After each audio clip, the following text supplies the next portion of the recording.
jamais encore raconté cette histoire. Les camarades qui m'ont revu ont été bien contents de me revoir vivant. J'étais triste, mais je leur disais, c'est la fatigue. Maintenant, je me suis un peu consolé, c'est-à-dire pas tout à fait. Mais je sais bien qu'il est revenu à sa planète, car au lever du jour, je n'ai pas retrouvé son corps. Ce n'était pas un corps tellement lourd. Et j'aime la nuit écouter les étoiles. C'est comme 500 millions de grelots. Mais voilà qu'il se passe quelque chose d'extraordinaire.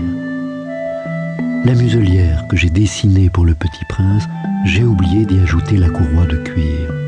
Il n'aura jamais pu l'attacher au mouton. Alors je me demande, que s'est-il passé sur sa planète? Peut-être bien que le mouton a mangé la fleur. Tantôt je me dis, sûrement non.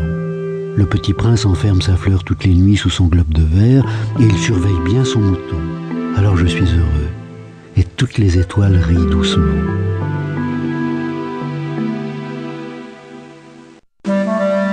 Tantôt je me dis, on est distrait une fois ou l'autre et ça suffit.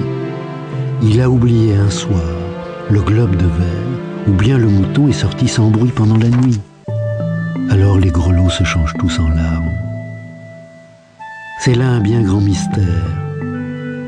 Pour vous qui aimez aussi le Petit Prince comme pour moi, rien de l'univers n'est semblable si quelque part, on ne sait où, un mouton que nous ne connaissons pas a, oui ou non, mangé une rose. Regardez le ciel. Demandez-vous, le mouton, oui ou non, a-t-il mangé la fleur? Et vous verrez comme tout change. Et aucune grande personne ne comprendra jamais que ça a tellement d'importance.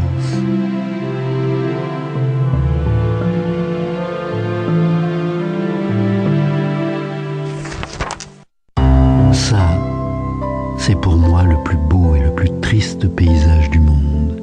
C'est le même paysage que celui de la page précédente, mais je l'ai dessiné une fois encore pour bien vous le montrer. C'est ici que le Petit Prince a apparu sur Terre, puis disparu.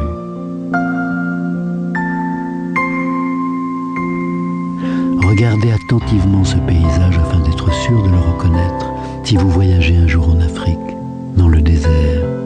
Et s'il vous arrive de passer par là, je vous en supplie, ne vous pressez pas. Attendez un peu juste sous l'étoile.